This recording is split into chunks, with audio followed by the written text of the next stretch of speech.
పిల్లగాడు నొక్కనాగలు ఒక వచ్చిండు. ఆ పిల్లగాని గడికి నేను కష్టాలు గడదేరిపోయి రోజులు దగ్గరికి వచ్చినాయి.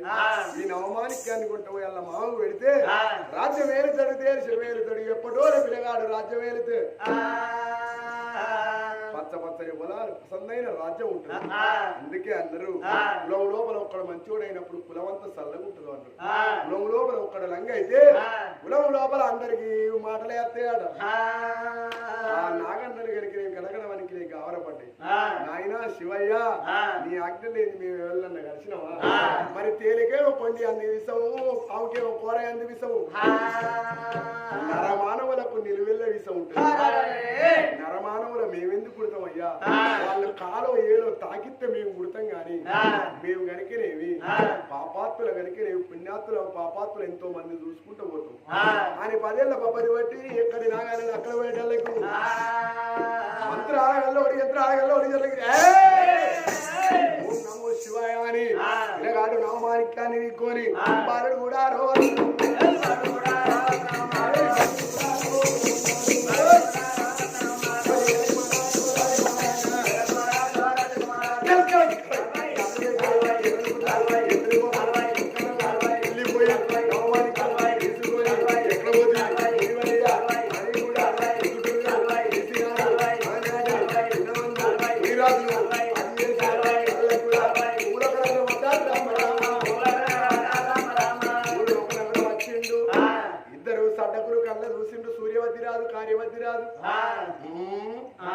వీడు అట్లిట్లా చేసి నవమానికి అని సంపాదించు. వీడిని ఏదైనా ఒక విధం చేసి వీనికి తమ్ముని వరుస పెట్టుకుందాం, వీడిని అడవి లోపల చంపుదాము. ఈ నవమానికి కానివ్వంటే మన కాలు మా కాలు ఇక రాజ్యం మనకే, దేశం మనకే, ఎండి మనకే, బంగారం మనకే, అన్ని మనకే ఉంటాయిరా అని మాటలు కలిసిన ముచ్చట్ల ఆయన ఇద్దరు ఆయన దబా దబా దబా దబా అని వచ్చింది. అరే అరే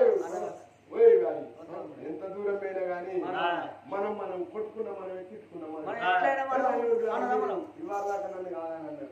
సడ్డకుడు అయితే కాదండి. ఇప్పుడు సడ్డకులమా కాదురా, సడ్డకులమే. మనం ఒక తల్లి పిల్లలు చేసుకున్నాం. మనం ఏమైతావురా? అన్నదమ్ములం. మళ్ళీ ఇంకేమైతావురా? సడ్డకులం. ఇప్పుడు నోరు మంచిగా తిరుగుతుంది. అంటే మీ ఆపత్తి మీ అక్కడ తిరిగి వాడుకుంటున్నాను అని అంతలంతలా అడిగి అద్దుల పడి లోపల రంగ పొద్దుకింది. పొద్దుకిన వాళ్ళు అరే ఓ ఇత్తు చిన్నది మర్రి పెద్దది, ఈ మర్రి కింద వండుకున్నాం. తెల్లందాక వేయమనుకో మన పుళ్ళు తింటాయి, మన ఏదైనా ఒకటి తింటది కథం పెట్టుకుంది. పెద్ద పుళ్ళు తినేదా కథం అవుతాం అని ఆ చెట్టు కింద మరి వాళ్ళు వండుకున్నారు. అటోడు వన్నాడు, ఇటోడు వన్నాడు, పిల్లగాడు కలిగి మధ్యలో వన్నాడు. ఆ ఏమనుకున్నారు ఎరికేనా? అరే 12 గంటలకి ఇన్ని తీసుకెళ్ళిన వారేద్దాం. బాయిలో వారేసింది అనుకో ఈ నవమానికి కనబట్టుకొని ఈ చెప్పాలి. వీళ్ళు మనసులో పెట్టుకున్నారు. వీళ్ళ సంగతి ఇక్కడ ఉండంగా వీళ్ళు ఇక్కడ వండుకున్నారు అడవిలా. ఆ గుణవంతురాలు గుణసుందరి దేవి ఏమనుకున్నది? అందుకే అందరూ కన్న తండ్రి ప్రేమ, ఘనమైన ప్రేమ, కడవ ప్రేమ నన్ను కష్టాల పాలు. నానా నీ గురించి కనుక నేను నక్కనాగలో నా భర్త వెళ్ళిపోయిండు, నవమానికాన్ని తీసుకొని వస్తానన్నాడు. అక్కడికి వచ్చేటల్లకు నా భర్త వచ్చేటల్లకు నీ దగ్గర నేను ఉంటానన్నది కన్న తల్లి. నా తల్లి నా దగ్గర ఉండేది ఉంటే ఇప్పుడు నా తండ్రి సేవ చేయకపోనా నా తండ్రి సేవ నా అక్కలు చెప్తారో చెప్తలేరు. వీళ్ళ గుణవంతురాలు కాదు దేవి రామయ్యో. తండ్రి ఉన్న వేదికైనా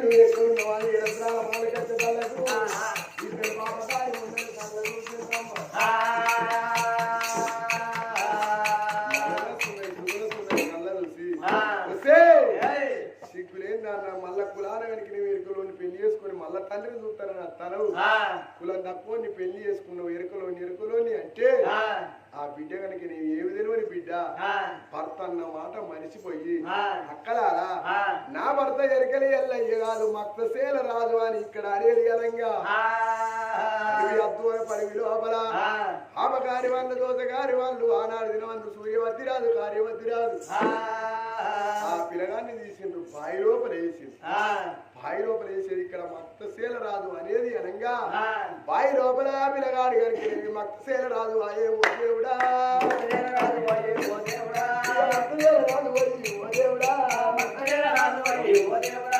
వాళ్ళు గమనంగా గుడ్డేలు కయిందే ఇక బామ రావే బామ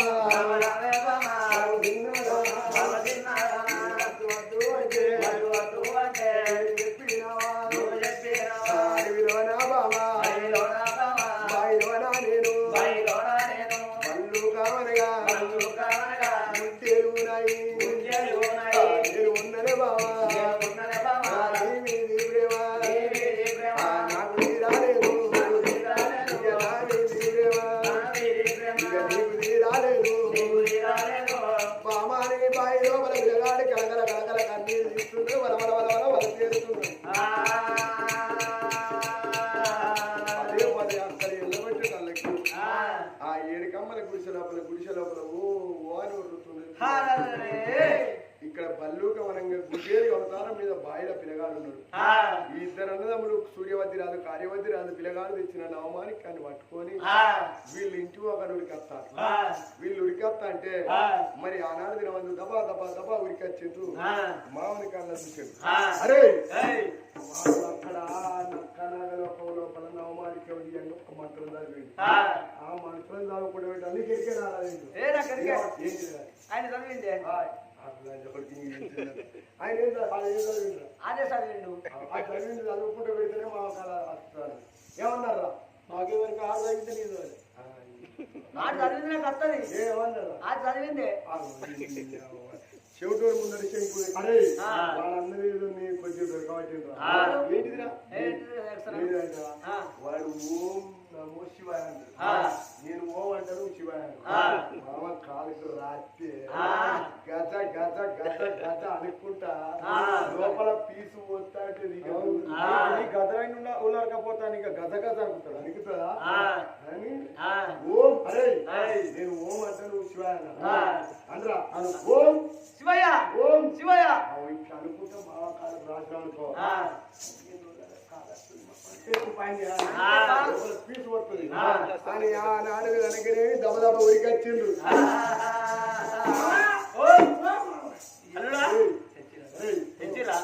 తెచ్చినాం మేము పోవడేంది లేకపోవడేంది. అరే నేను ఒకటి అంటే నువ్వు ఒకటి అనరు మంచిగా రాయాలి. ఓం ఓం ఓం శివాయ శివాయ ఓం ఓం శివాయ అంటున్నా ఓం శివాయ ఓం శివాయ మామ ఇయ్యాలగా పీసు లోపల లోపల కొద్దిగా పీసు కుట్టవచ్చురా. పుట్టిందో కట్టిందో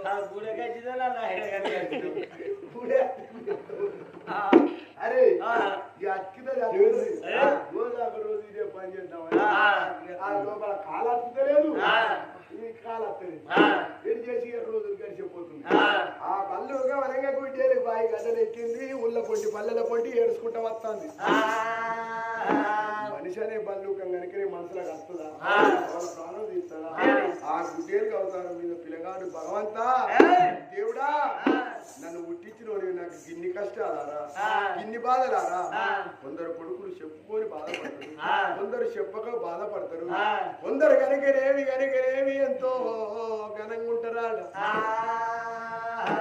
తెగపడ్డానికి తెడ్డేలి అన్నట్టు భగవంతా నా ప్రాణం పోయినా మంచిదే నా జీవనం పోయినా మంచిదే. నేను ఎవరితో ఏ మాట వలకరాని పిల్లగాడి కనుకనేమి కలకల కలకల కన్నీరు తీస్తుంటే పిల్లగాని కన్నీరు ఎవరికి వాళ్ళే అంతే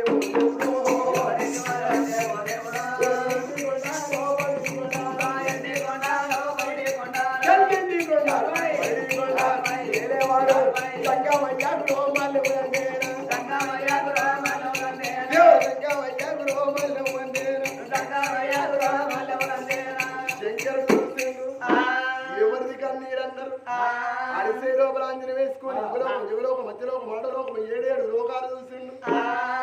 కల్లా కలియుగ మీద కలియుగ వ్యాపారం మీద మధురపూరి పట్నం లోపల మరి ఉగ్రసేన మహారాజు చేయబట్టి పిల్లగానికి గిన్ని కష్టాలు వచ్చినాయి. కులాల ఎరకలి ఎల్లయ్య పేరు చెప్పుకున్నాడు మహాసేన రాజు. ఆ పిల్లగానికి గుడ్డేరుగా అవతారం ఇచ్చింది. ఇప్పుడు కాదు, గుడ్డేరుగా అవతారం మీద ఉన్నాడు. ఈ పిల్లగాన్ని తీసుకొని పోయి కులాన్ని కలిపి కనుకనేమి ఉన్న ముచ్చట చెప్తున్నాను. శంకరుడు అక్కడ అయ్యవాయి గుడ్డేరు వేడికి ఉడికి వచ్చిండో గుడ్డేలుగుడు పట్టుకున్నాడు. గుడ్డేలుగు తాయితులు కడతానా అని అయ్య రామ పారందావా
ప్రజలందరూ ఆనోట ఈనోట ఏడుసిత్తల పల్లె లోపల గుణవంతురాలు గుణసుందరి దేవి తెలిసి అయ్యో భగవంత నా భర్త చెప్పిన విధంగా నేను కనుక నేను మక్తశీల రాజు అన్నందుకు గుడ్డేలుగా అయింది.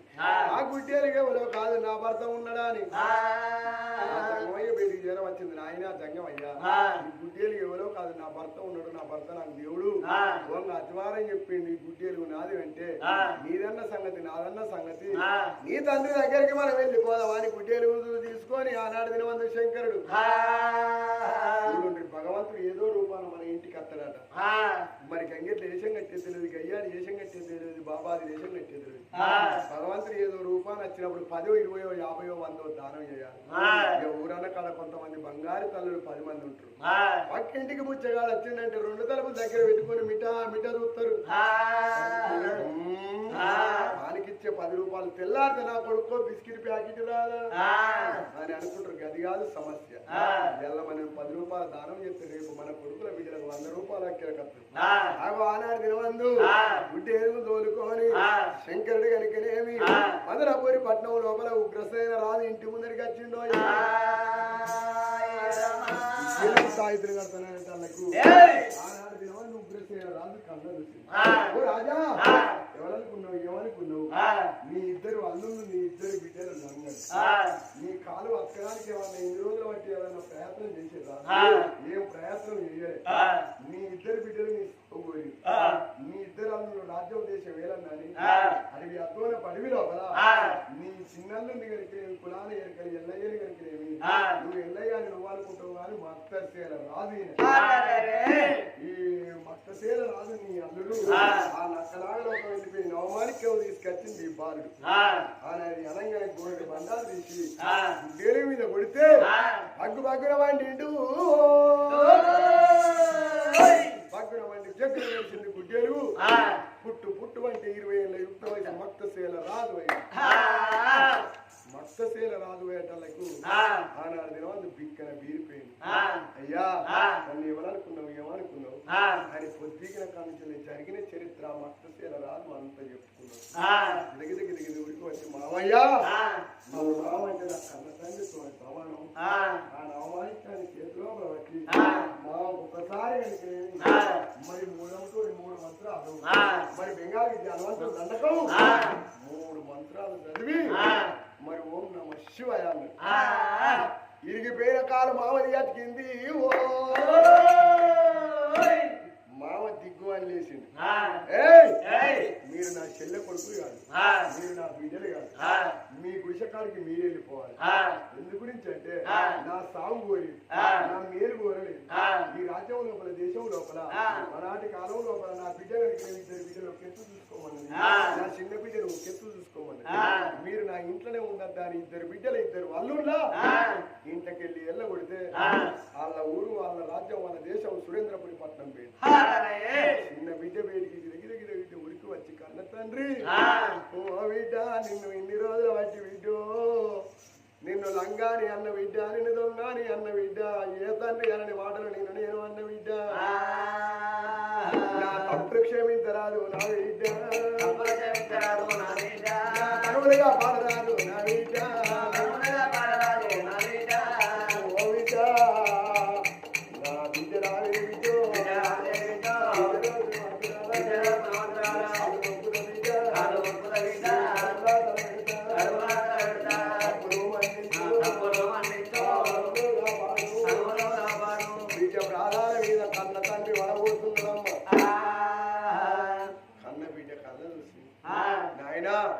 ఎంత దూరం పోయినా ఇన్ని రోజులు బట్టి అజ్ఞానం పోయి సుజ్ఞానం వచ్చింది సుజ్ఞానం పోయి అజ్ఞానం వచ్చింది ఎవరి మాటలు పట్టుకోను ఏం దుర్బుద్ధి పుట్టిందో వినాశ కాలానికి విపరీత బుద్ధి అన్నట్టు ఎంత దూరం పోయినా నా కాళ్ళు నువ్వు మొక్కద్దు నానా అని ఆ బిడ్డ ఏడిసేటి తండ్రి లేవలెత్తింది ఆ కులాన కనుక నేను మక్తసేల రాజుకిచ్చింది రాజా నా బిడ్డను పెళ్లి చేసుకోమని ఆనాడు వెనక ఆ రాజ్యంలో ఒక దేశం లోపల సాగలి వల్ల విలిపించిండు మంగళి వల్ల విలిపించిండు అన్ని వెలిసిన వేదాంతుల పండితులు విలిపించి నా బిడ్డకు నా అల్లునికి స్థితులు నక్షత్రాలు చూసి పెళ్లి చేయమంటే శుక్రవారం నాడు సూర్యపల్లి కొడుకు శనివారం నాడు గంగస్థానం ఆదివారం ఉదయాన ఆదివారం కాక సోమవారం నాడు తెల్లారంగా మరి 4 గంటల సుమారుకు గోగులు బయటికి వెళ్లే ముందు గోగులగ్గం వచ్చింది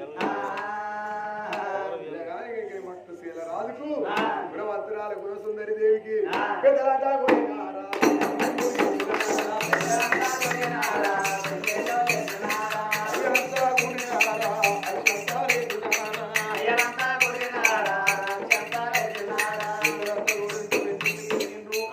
అయ్యంతా ఊరిండ్రు అక్షంతలు వేసిండ్రు అంగరంగా వైభోగంగా అల్లకు నాకు వెళ్ళయిందయ్యా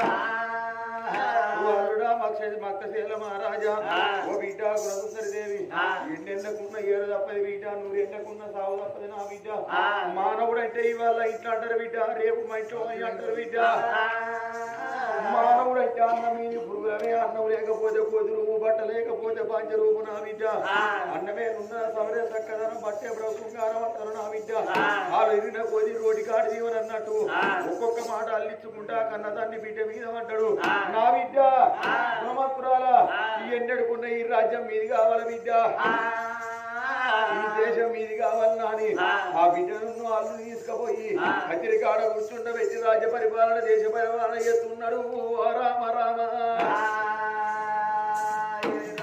ఎన్ని మట్ట వచ్చిండు ఎలవల దానం అంటాను గుడి మట్ట వచ్చిండు ప్రజల దానం అంటున్నాడయ్యా అగు అంగరంగ వైభోగంగా రాజ్యం ఏలుతున్నాడు దేశం ఏలుతున్నాడు సుభిక్షమైన దేశం సుందరంతర ఉద్యానవనములు 4 వర్షాలు వస్తున్న నేస్తమైన పంటలు పండుతున్నాయ్యా ఆకలనే వాళ్ళు లేరు దుబ్బలనే వాళ్ళు లేరు అగో ఈనాడు గుణసుందరి మదన సుందరి సుగ్న సుందరి ఒప్పు కదా ఇడికి సంపూర్ణం అవుతున్నది రామ రామ. హాయ్ ఫ్రెండ్స్, నేను మీ నల్ల శ్రీనివాసుని. కళని గౌరవించండి, కళాకారులను ప్రోత్సహించండి. Please subscribe my channel.